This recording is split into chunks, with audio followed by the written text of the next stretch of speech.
दोस्तों, मैं हूँ रोहिताश कुमार विक्की लाइफ कोच और आज मैं आपको बात करने वाला हूँ 2 अप्रैल के ऐतिहासिक दिन के बारे में।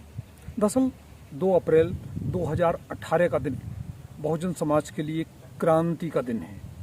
इस दिन सुप्रीम कोर्ट के निर्णय के खिलाफ, जो कि दलितों का जो कानून है, SC/ST कानून, उसको कमज़ोर करने के लिए जो फैसला आया था, उसके खिलाफ बहुजन समाज के लोग सड़कों पर आ गए थे और स्थिति इतनी जटिल थी कि सरकार तक को हिलना पड़ा था और पार्लियामेंट में कानून बनाकर उस कानून को जो कमज़ोर किया गया था उसको मजबूत किया था।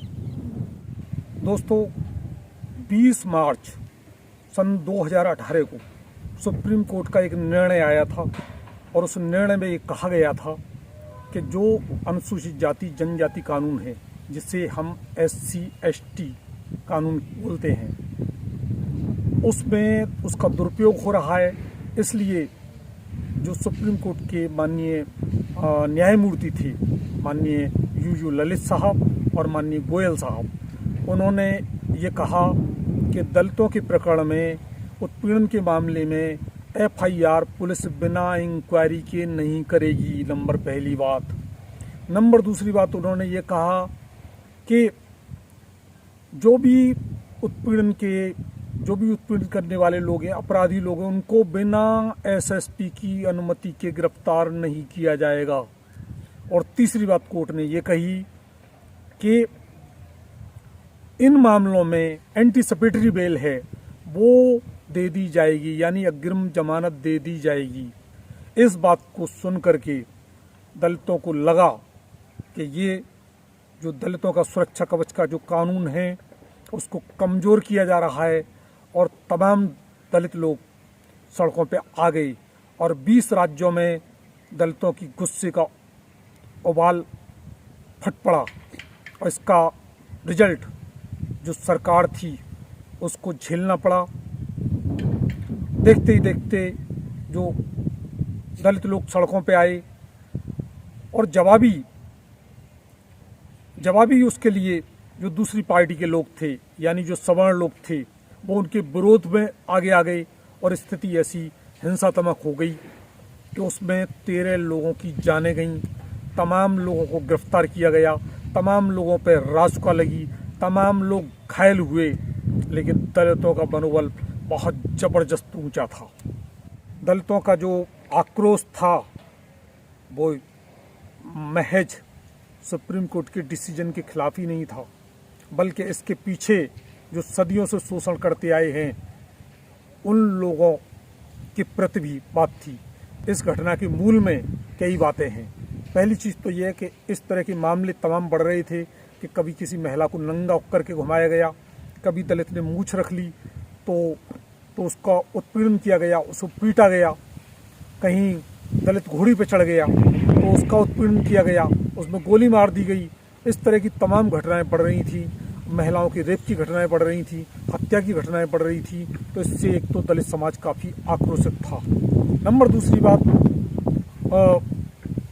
गुजरात का ऊना क्षेत्र है, वहाँ पर तथाकथित गोरक्षकों ने 4 दलित समाज के युवकों की बहुत बुरी तरह पिटाई की थी।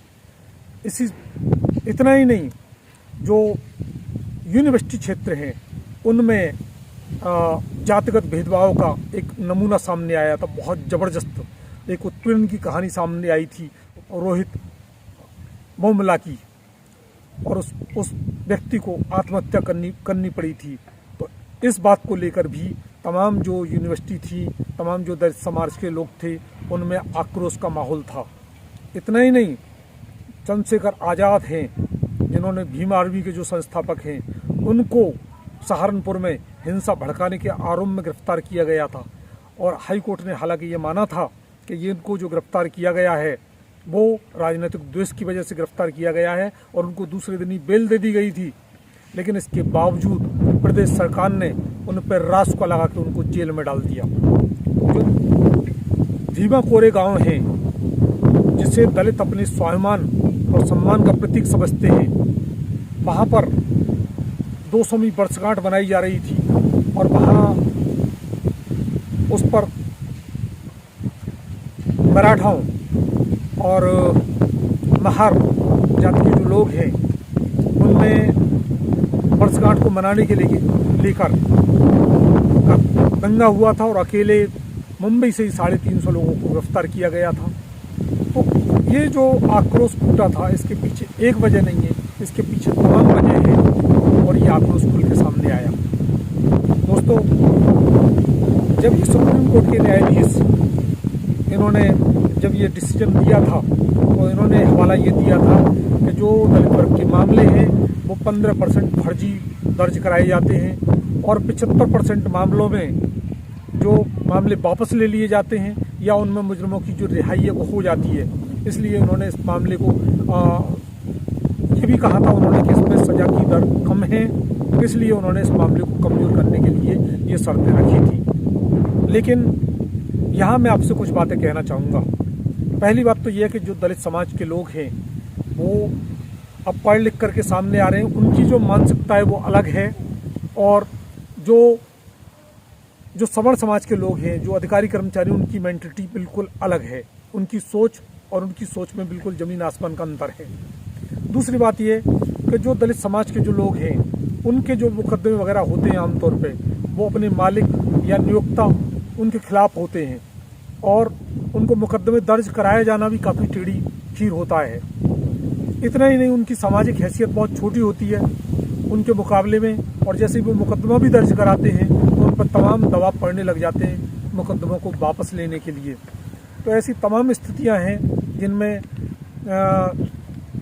जो SC ST के केसेज में जो मुजरिम है वो छूट जाते हैं, उनको सज़ा नहीं होती। तो इस तरह से ये सुप्रीम कोर्ट का जो डिसीजन था वो व्यवहारिक नहीं था और इसको लेकर के वो लोग सामने आए और इसकी जो रिजल्ट है, इसका जो परिणाम है, दूसरे जो समाज के लोग थे, सवर्ण समाज के लोगों ने उनका विरोध किया और मामला हिंसा के रूप में बदला और इसमें 13 लोगों की हत्या हुई, तमाम लोगों पर रासुका लगी, तमाम लोग घायल हुए। लेकिन उन लोगों ने जो भी हो, 2 अप्रैल का एक दिन एक इतिहास का दिन बन गया और जिन लोगों ने भी अपनी शहादत दी और उनकी शहादत को ये नमन करने का दिन है। हालांकि हम किसी हिंसा के, हर तरह की हिंसा के विरुद्ध हैं और दलितों के जो आंदोलन होते हैं वो भी संवैधानिक तरीके से होते हैं, लेकिन यहाँ जो हिंसा हुई वो जो सवर्ण वर्ग के लोग थे वो सामने आए, उन्होंने विरोध किया और इस तरह से ये हिंसा का रूप लिया गया। इसमें जो दलित समाज के युवक थे, महिलाएं थीं, उनको काफ़ी नुकसान हुआ, 13 लोगों की मौत हुई, तमाम लोगों को जेल की सज़ा काटनी पड़ी, तमाम लोगों पर रासुका लगी। लेकिन लोगों का मनोबल काफ़ी ऊंचा है और इस दिन को एक नीली क्रांति के रूप में, एक दलित क्रांति के रूप में इसको लिया जाना चाहिए और जिन लोगों ने अपनी शहादत दी है उनको नमन किया जाना चाहिए। जय भीम, जय भारत।